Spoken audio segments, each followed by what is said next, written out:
Welcome back to This Is Not CBC. Good evening, Canada. I'm coming to you with the latest on what's quickly turning into one of the most bizarre showdowns in our backyard, the ostrich saga at Universal Ostrich Farms in Edgewood, BC. So, this morning, dozens of protesters gathered outside of the Royal Canadian Mounted Police Detachment in Kelowna to vent their frustration over the RCMP's role at the ostrich farm operation. One protester, Jim Kerr, who was recently arrested at the farm, reiterated supporters demand the birds must be retested before any cull moves ahead. You can't go killing them until you test them, he said. Another, named Kim Muschek, who traveled from Coldstream, told reporters, "We've seen our RCMP protect our government. I guess that's their job, apparently not protecting the people." Meanwhile, the union representing the Canadian Food Inspection Agency says that their workers are facing threats. According to them, some of our members and their families are being tracked down. It's very, very concerning. Now, the CFIA first ordered the cull of 400 ostriches at the farm after 69 birds died of avian flu in late 2024. The farm's owners and supporters say the surviving flock are healthy, perhaps have built herd immunity, and argue the cull is unjustified.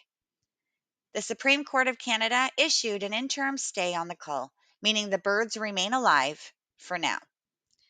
Now, despite the stay, the RCMP remain on site at Edgewood at the request of the CFIA to guard the property and enforce the quarantine perimeter.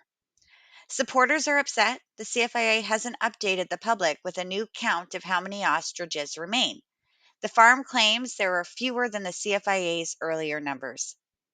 Some local businesses have reported being threatened and harassed after being identified, accurately or not, as affiliated with the CFIA's operation. Protesters say this isn't just about birds. When there are so many unanswered questions, we're here to call them out, one said. On the other side, the CFIA and federal agencies argue that the situation is a public health and trade risk issue. Allowing infected or potentially carrier birds to roam threatens our livestock, wildlife, and possibly humans. On the other side, the farm and its backers argue this is government overreach, loss of animal rights protections, and lack of transparency, a battle over whose rights matter. The escalation of threats, protests, arrests, and media attention shows how deeply divided this case has become and how much is tapping into broader distrust of institutions.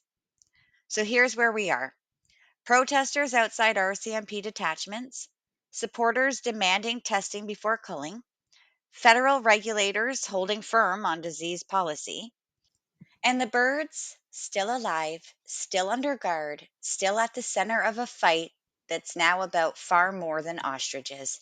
Stay tuned because Canada, this one's far from over.